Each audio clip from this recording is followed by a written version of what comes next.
All right. I love participation. I want to know what you want to know. I have lots of strong feelings in this area, but if you're not guiding me, then I might be leading you in a different direction that you want to hear. So everyone raise one hand. I don't care which one. Come on. Hey, everybody. I'll wait. I just want to know that your arms work. Thank you. So when I ask questions and I don't see hands, it's not because your arms don't work. So how many people in the audience here are developers? Primary job. How about security? Primary. Okay, operations? And excellent. Okay, thank you. All right, so why am I up here? Again, I have a lot of strong beliefs and strong feelings for AppSec. I've been doing this for a very long time. 25 years as a developer, more than, so a quarter century, that's weird to think about. I've been in application security for 12. And during that time, the AppSec industry really grew up from where it was with code reviews and pen tests to the more formal processes. As a developer and a development leader, I've also managed change, so taking companies from waterfall to agile to DevOps, and from monolithic applications to microservice-based applications, doing that in those methodologies. So I know quite a bit about the space. I would love to tell you about this now. What we're going to talk about is the things that I see go wrong. So to Tanya's point before, this isn't a negative talk. I want to tell you how to fix these things. This is kind of the reverse about me getting up here and saying, here are all the best practices. What I want to tell you about is, here's the things, if it looks like this, you might not be doing as well as you could be. There is opportunity for improvement. So let's talk about InfoSec versus AppSec. Information security versus application security.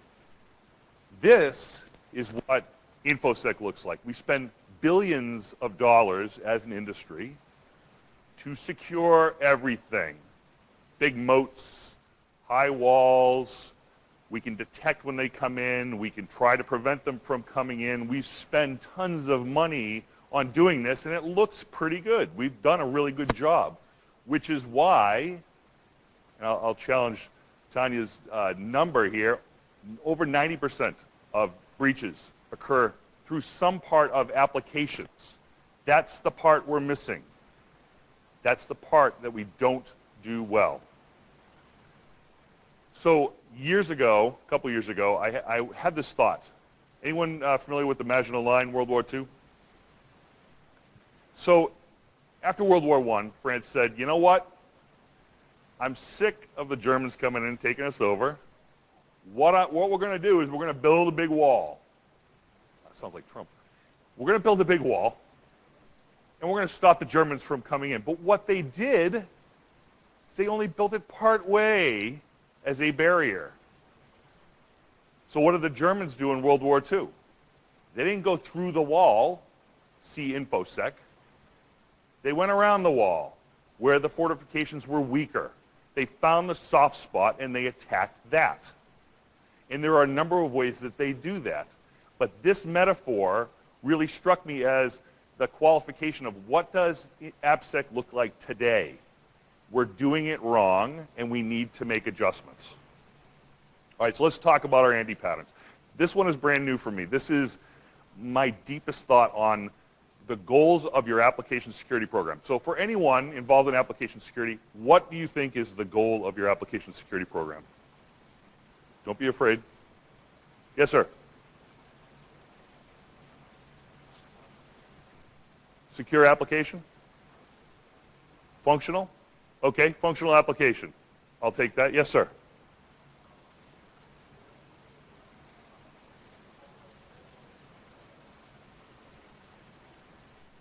I'm sorry, a little louder, please. Resiliency, reliability, recovery. I love that answer. How about our keynote?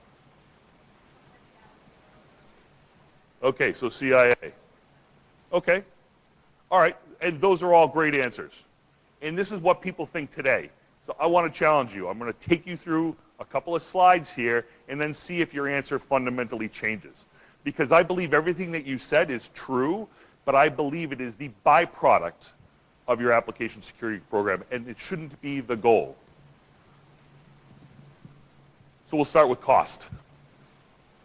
From the time that we talk about building a piece of functionality, we're doing requirements, we're talking about the stories, maybe we're in our grooming session, till the time we get to production, every single phase away from when the developer wrote that code, figure about 10 times more expensive.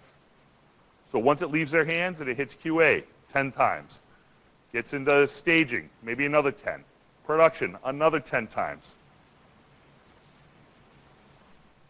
What about when we test? When do we test today? We test after they check the code in, or we test the product before it goes to production in our staging environments. So here I have a metaphor, jet engine. Let's say I build this jet engine. I got a whole bunch of parts. They come into my loading dock. I throw them all together. I put it in a test jig.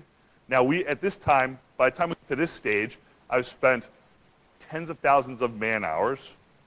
I have spent hundreds of thousands of dollars and built value into this product. Put it in the test rig, and it blows up. Not a good outcome. Why did it blow up? Well, in this particular case, once we've dug down deep enough, one of the fan blades in that jet engine had a microfracture in it that you couldn't see, but when you put it in the jet engine, you bring it up to speed, it blows up. Now the question is, when should we have tested? Should we test it when we have the whole jet engine built, or should we have tested that part when it came in on the loading dock? Or should the manufacturer that we bought it from have tested it prior to giving it to us? You see the difference? To fix this part, let's say we found it out before the engine blew up. We're going to have to pull that whole engine apart. It's not dissimilar to what we do with our applications. We have to break things down, fix it, and then put everything back. So all of the testing that needed to be done is now useless. I have to retest.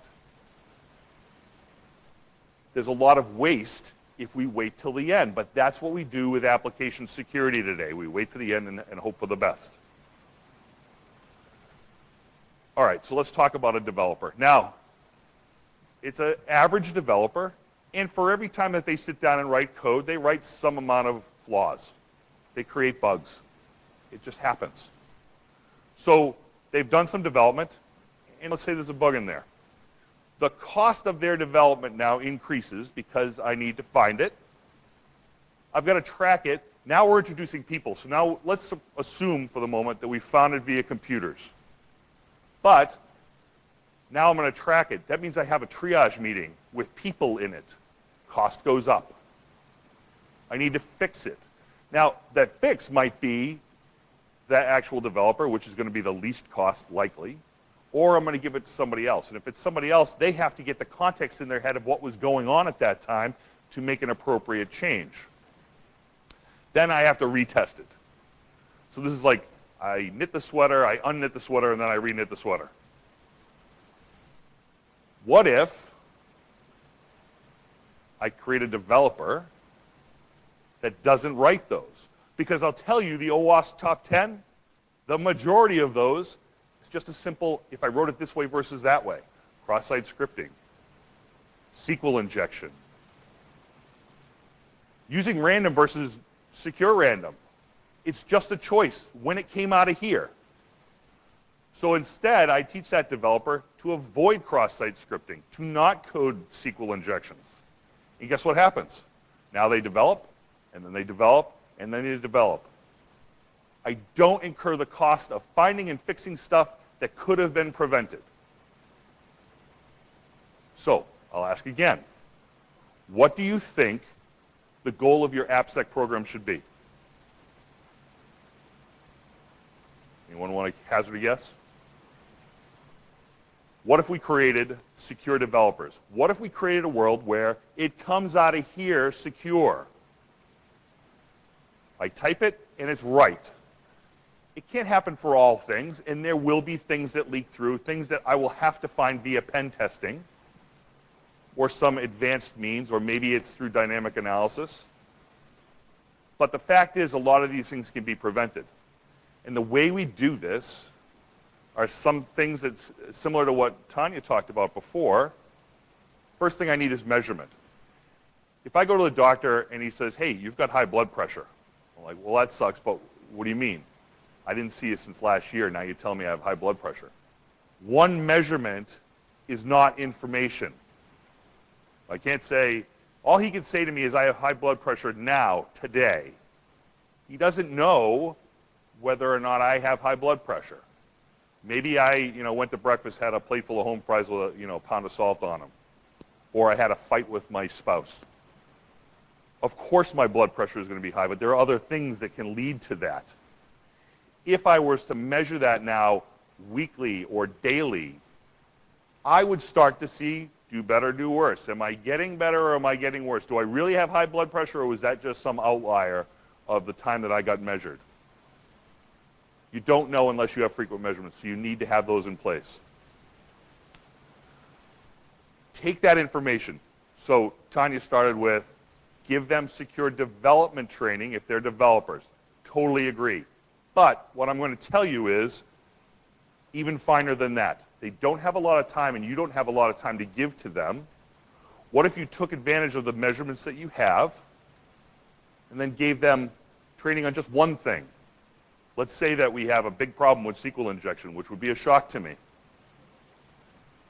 Let's say I had that problem. I would fill this room with pizzas. I would open those doors. Developers love pizza. I would then fill the room with developers. I would talk to them over their lunch for 1 hour about the most important thing to me now that is pressing to them that they commit in their code reviews. And then I can measure the impact because I'm measuring frequently, did that help? Because if it didn't help, then why? I need to find another means of getting after these developers. Did I have the right people in the room? You need to measure to make sure that you're having that desired impact. Tanya also said this.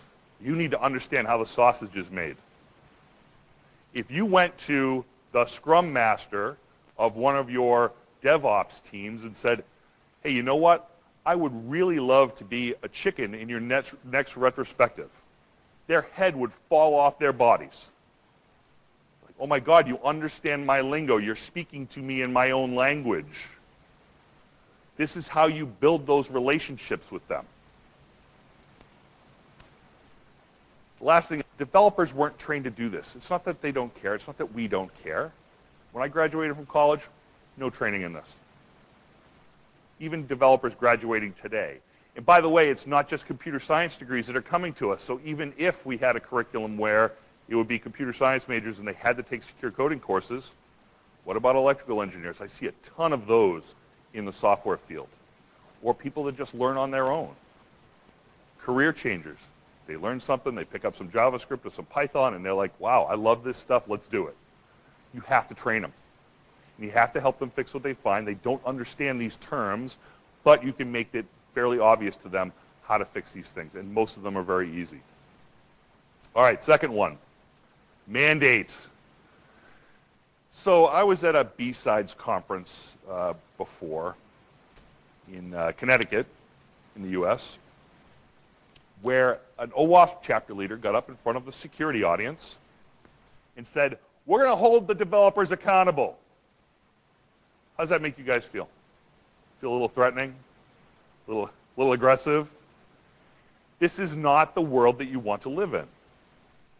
The world that we want to live in is for developers to say, I take accountability.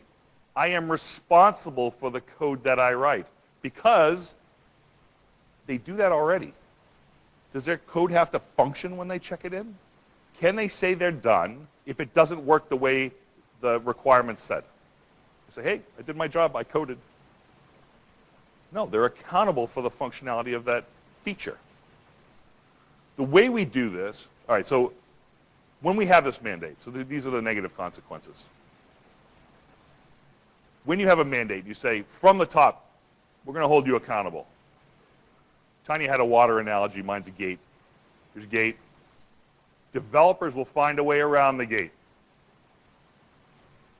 And they'll do it a couple different ways. Either they'll avoid the conversations altogether, ignore the results, or there'll be the escalating phone calls to my boss and my boss and his boss and their boss until we find someone that's bigger than you and they say we're going to ship it anyways. Or if you can really mandate the gate, and very few companies can really do this, you get this result, which is also not what you want. This is not a good outcome. Maybe it makes the security people snicker and say, ha-ha, I caught you. So what? We used to have these arguments at my first startup. Engineers would sit around and we argue about, how we were going to do something. And our VP would say, all right, everybody stop. Pull out your business card. Now everyone look at the top left of your business card. Hey, guess what? It all says the same company name. That means we're all doing the same job for our company. We are trying to build value here, together. Enemies on the outside, not in the room. So we need to change how we think of this. We do that through relationships. I loved Tanya's slide on roommates.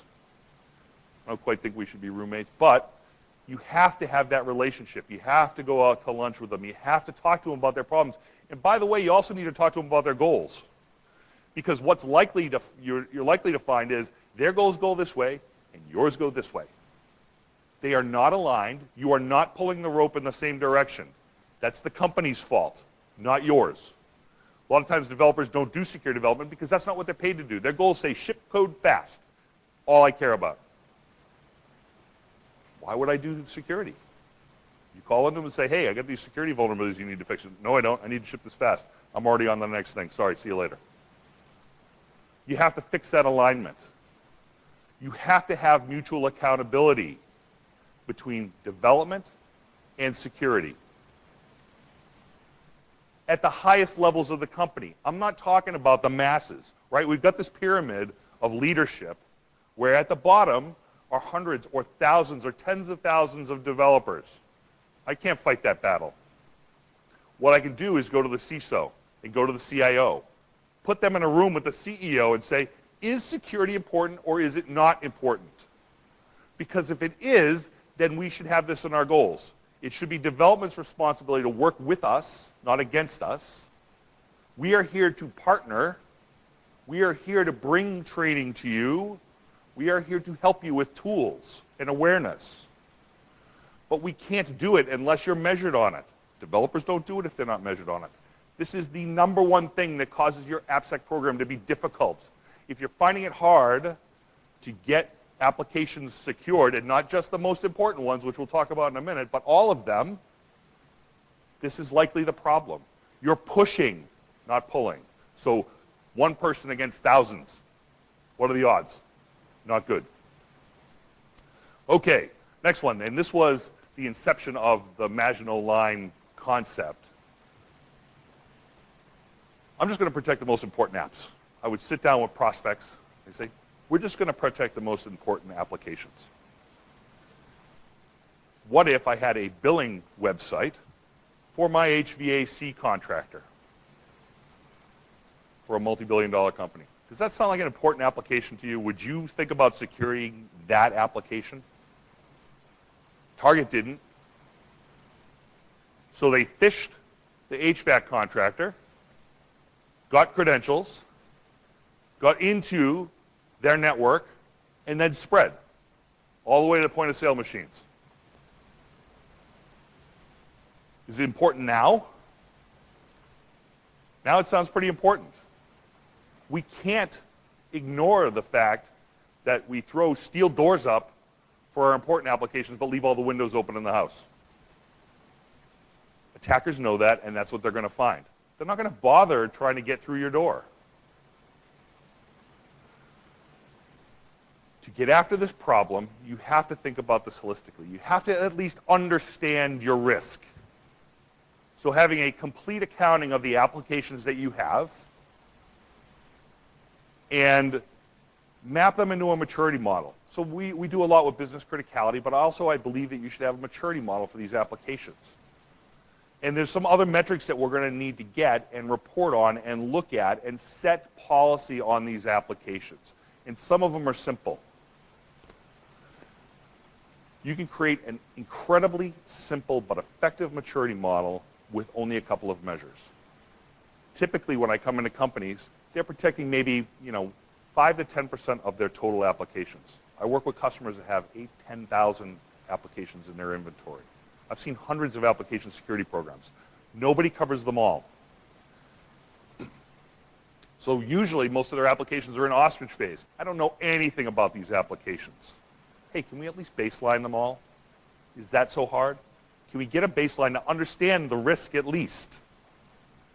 Then for those applications that we need to have more security on, let's start moving them up by doing frequent scanning and remediation, being reactive to the stuff that we're getting, working our way. So understand that your application security programs are not going to be stellar the first day out. You're going to have to work on this for years. So you start with that reactive model. You scan, you fix. You scan, you fix. That's okay. Eventually you want to shift that left, and you want to start to be proactive. You're proactive by giving them training and tooling to help them prevent the errors in the first place or catch them prior to check-in. Your assurance scans should not be some mystery to the developers. It should be an open book test that they can take before they check their code in. If not, then what are you doing to them? It's like a motorized goalpost. I have no idea what target I'm trying to hit. You need to provide clarity on what you want and the tooling to measure it. And at least give them the opportunity to fail. Here's the standard. Here's the tool. You can run it from your desktop. I'm going to double check you. This is a trust but verify. So we saw Ronald Reagan up there before. Trust but verify. Assurance tests are never going to go away. It's just making sure that they did the right things. Metrics. So again, as you move up the maturity curve for your overall AppSec program, how many scanned versus unscanned do you have? What's your find versus fix rate?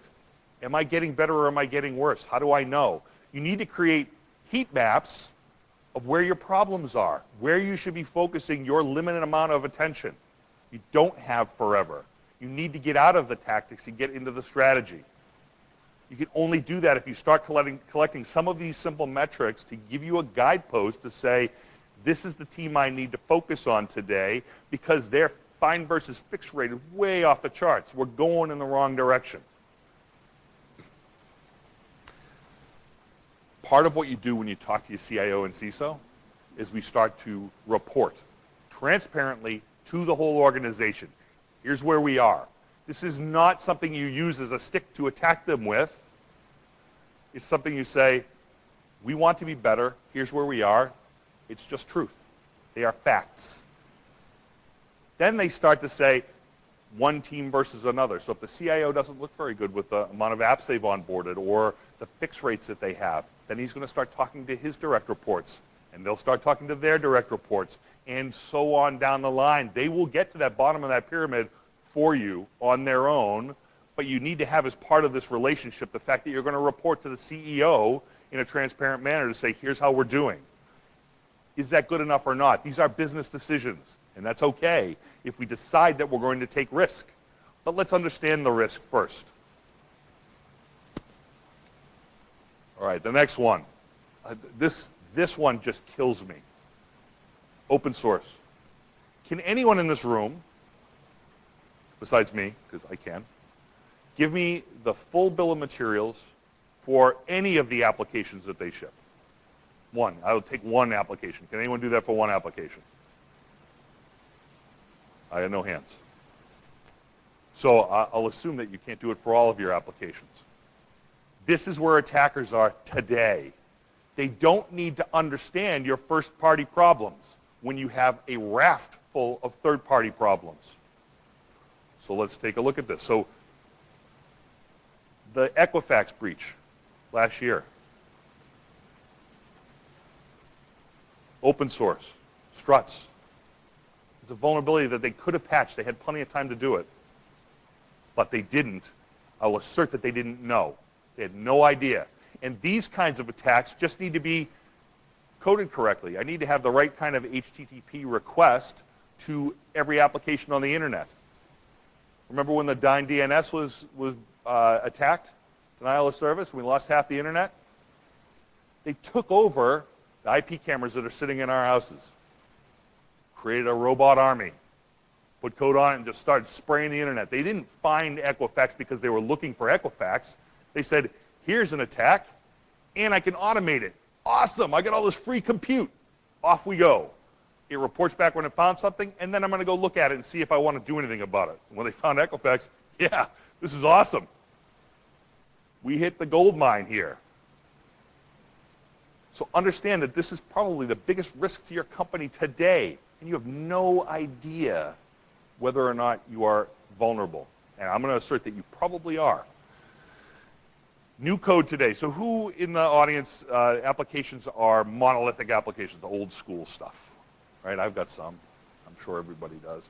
Who's writing microservices, smaller chunks of code? Okay, I see lots of hands. 80 to 95% of that code that you're shipping in those microservices is open source. This is like going to Home Depot, which is a building supply house in the US.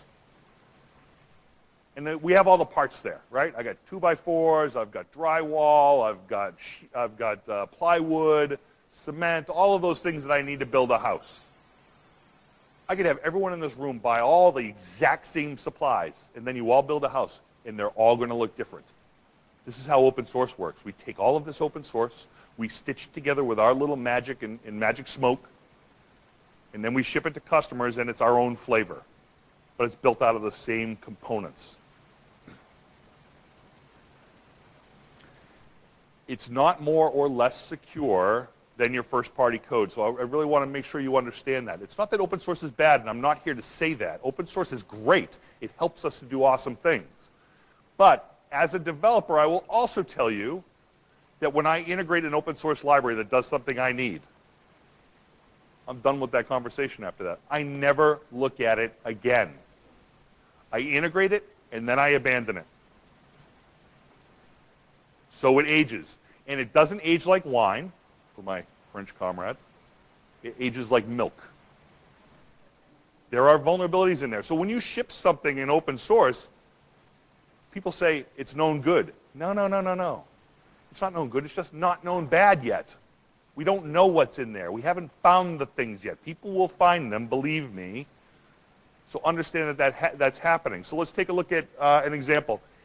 So who are my developers in the house again? If I ask these developers here, do you use struts or not in your application? If I ask Tanya, Tanya, do you use struts in your application? The answer is no. She knows with great deal of certainty whether or not she uses this very high-level framework for an application. And take a look at the versions. This is what we see in our State of Software Security report. We look at this spread of versions. The one that's the highest is also a vulnerable version. We never clean up after ourselves. Developers don't do that. So this is the easy case. Tanya, do you use Apache Commons collections in your application? All right, so I'll give you that, but have you used it in the past? Okay. All right, so she's an exception. Most people won't know because it's buried way down deep inside other components. It comes along for the ride. When I install JBoss, I install struts. It's just there. It's a base library that gets incorporated and included. And here's the spread of those versions. And the ones that are most frequent, like Apache Commons 3.2.1, is one of the most violated. It has a ton of vulnerabilities in it. So let's take a look at that specific version. So here's Apache Commons 3.2.1 and the components that start to include it as it goes down the line. I'd like someone to hazard a guess. Within 5 generations, how many open source components include Apache Commons collection? Does anyone have a ballpark guess? Who thinks it might be in the hundreds? Thousands? All right, I got a couple thousand, tens of thousands. All right, and the rest of you, I guess your arms have stopped working. Over 80,000 components include this specific version of this specific vulnerable library. I hope your eyes just opened up. This is the size of the problem. You don't know that you have Apache Commons Collection. So when a CVE gets announced, and for those in the audience that don't know what that is, Common Vulnerability Enumeration, this is the publicly facing announcement that there's a vulnerability in something. When it comes out and says, you've got a problem in Apache Commons Collection, they're like, I don't use that. Do you use that? Oh, no, we use struts.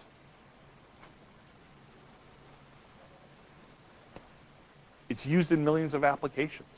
And like I said before, developers just abandon it. They're like, you know what? It works, and I don't have to look at it anymore. I have to move code quickly. The way we get after this problem. So this is similar in concept to the roommate thing.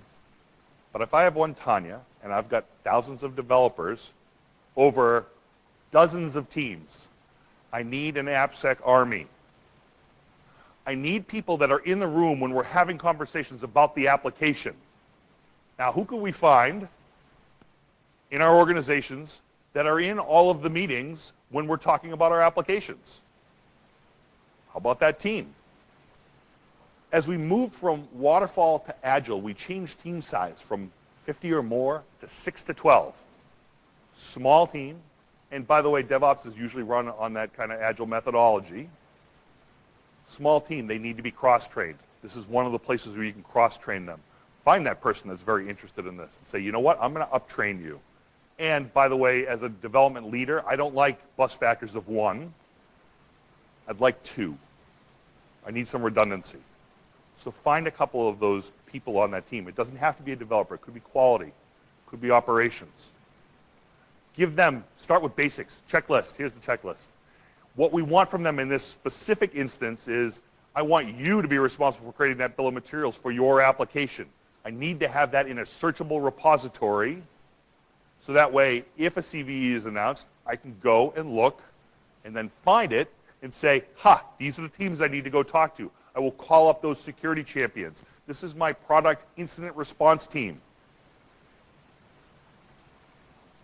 I spin them up and say, I have a problem with this specific library that is in your currently shipping application. I need you to come back to me with how we're going to fix it and by when. And then let them do that work. You need a force multiplier. You need to have this. Important thing to consider, as these CVEs announced, they may have exploits on them already. One of the things you need to understand as you're assessing the risk to your company and to those specific applications is, how long is it going to take them to ship a change? And it's not how long is it going to take them to fix this, because that's a different matter. But what you can figure out is, what methodology do they use? How frequently do they update? How long does it take them to test? Because if it takes them 2 months to test their application before they ship it, you have a couple of choices. I ship without testing, which is going to be really risky, or maybe I have to pull the plug on the application. Some companies have done that. So you know what? We have to take that application offline. It's going to take us too long to fix, and it's too great a risk.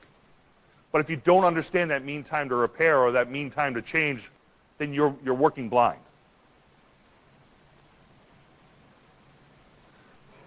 So we went through this with the security champions, right? You need to monitor for new CVEs.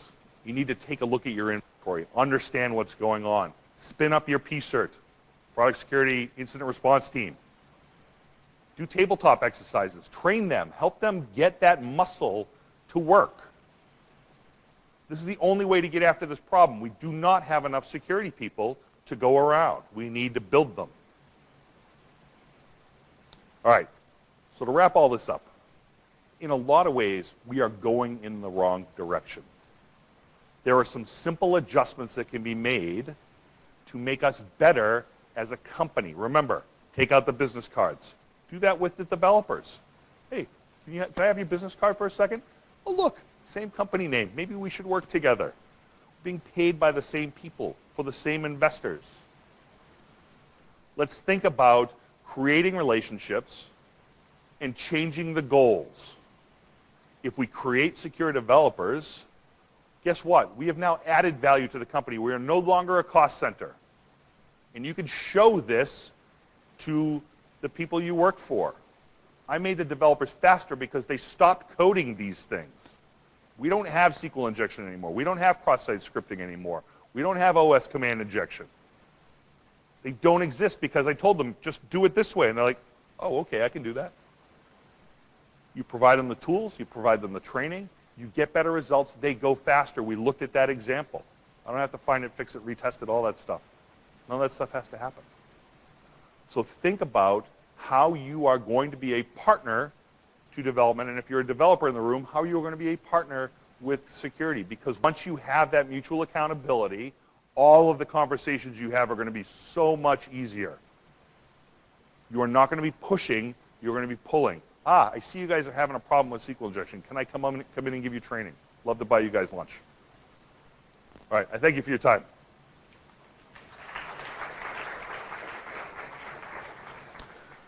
How am I doing for time here? Do I got time for questions? Yes.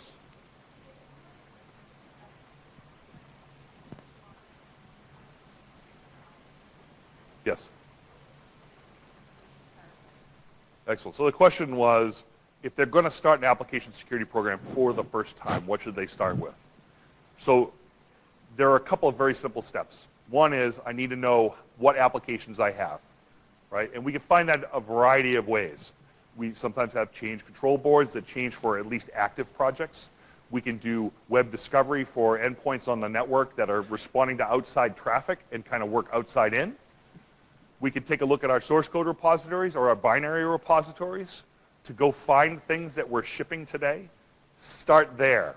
Take a look at what tools you have available. Go find those tools. So if you're working with Agile or DevOps teams, there are really three things that you need to think about. If you're going to purchase a tool, and you're going to need some tools because you can't do it with pen testers, you don't have enough time, and you can't cover enough ground.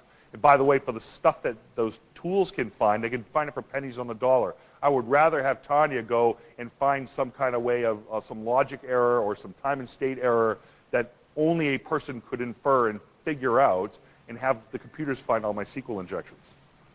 You need to have something that is fast.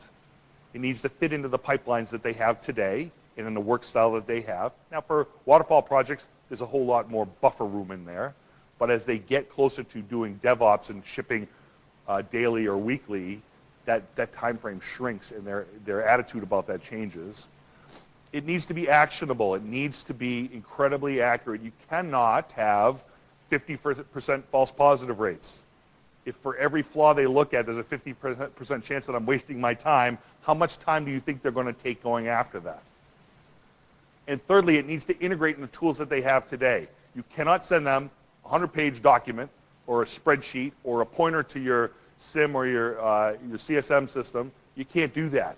It needs to be in their IDE. It needs to be in their build tools. It needs to be in their bug tracking. If you start making quality and security the same, then you start to have a different conversation. It goes into their triage meetings. It's like, oh, we have things to fix. So that's, yes, sir. There I am. You were talking about like dependency management, but would you agree that it's actually dependency reduction what we want? Think about what you use and see if you only use the part that you could actually implement quickly on your own very fast, and then instead of using a library where you just use like 5% of the code in there and 95% sticks around and is vulnerable. I heard someone mention in a talk once that if you walk on the site where you're hungry and you find a hamburger, would you eat it?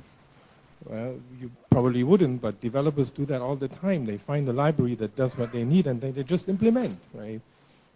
So I like the idea of actually reducing dependencies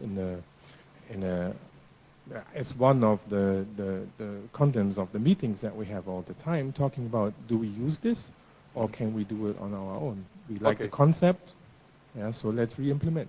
So and we control the code. So for anyone that didn't hear, this is about reducing the number of dependencies I have, maybe only using 5% of the library that I've imported. Is that accurate? All right, so here are my thoughts on this. First of all, you're creating more work, right? So it's actual work for them to go figure out what they're using and prune out the things that don't, and then figure out whether the thing still behaves the way that they think it does and should. Second, when the next version of, so in those examples where we have vulnerabilities in known libraries, they don't patch the version that you're using, they patch the most current version. Always do. They will never come back and patch the version that you're using, especially if it's a really old one. So what do you do now? Now you have to figure out, well, what parts how can I upgrade? I can't just take it, drop it in place, retest, and then redeploy. I have to say, well, here's the parts I needed to prune out. It's a cost benefit. I don't hate it, but understand that you're adding more friction to the system than you might need to. Oh, this is something nice that this library does, but we only would need a very small part. So let's see how we can do it ourselves. So it becomes our code. So doing it your own. Yeah. So now we get into the not invented here problem. Well, you have to make a decision there. That's what I'm saying. Right? Yes. Look at it and then decide what you want to do. But not just blindly take everything in just because it happens to do what you need. Right. So I like your metaphor. Mine is open source is like a free puppy, not like a free lunch. Right. There are actual costs. You have to walk your open source every once in a while. You have to feed it. So I don't hate that, but you're adding costs now. Now I have something that could do it in 5 minutes, but I might take a month to go redo it. So if you ask Tanya about, hey, there's this great open source library that does encryption, but you know what? We don't use all of it, so I'm just going to write my own.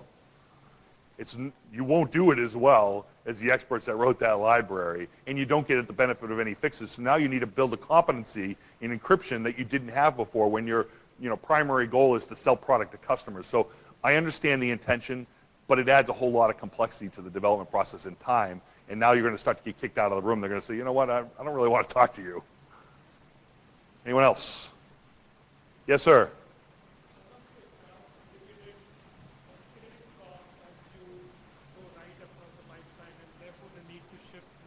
Yes. Right? Have you seen organizations tracking costs throughout the course of the project? Because in reality, projects get started with a agreed cost. Right? There is a budget. Mm-hmm. So if you have a 1-year project going on, there is a budget. And some component is allocated to security. Yeah. Now we often say that your cost overruns because of security if you do everything on the right. Yep.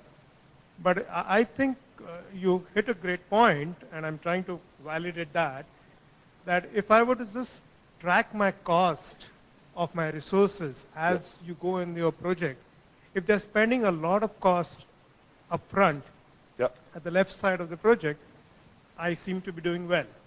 Is that somebody has started tracking? Yes. So as you go up the maturity model, what you start to track, so initially, remember, we're an ostrich.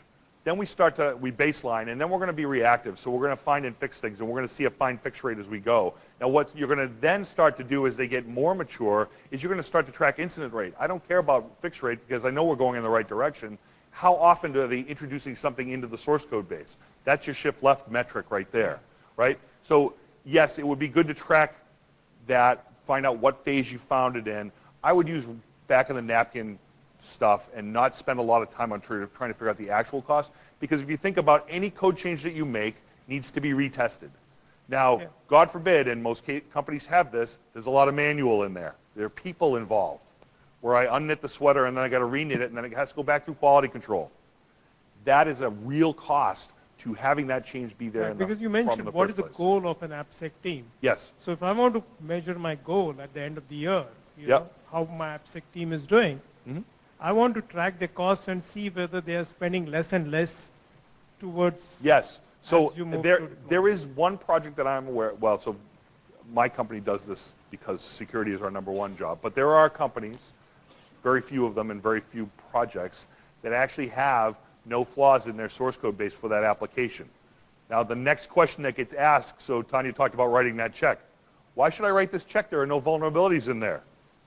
It's because everything you did before has been working. So you need to start changing what you measure for those very mature teams to start looking at utilization of tools, acquisition of training, the grades that they get and the certifications that they have in that, to say that that is what's keeping the 0 in my source code base is all the work that they're doing before check-in. So your AppSec program actually looks like it's not doing much after you've made this fix. Yeah. But you're years away from that for most companies. Thanks. All right, I am up with time. I am here for full 2 days, so I would love to have this talk with you. Thank you very much. Thanks, Pete.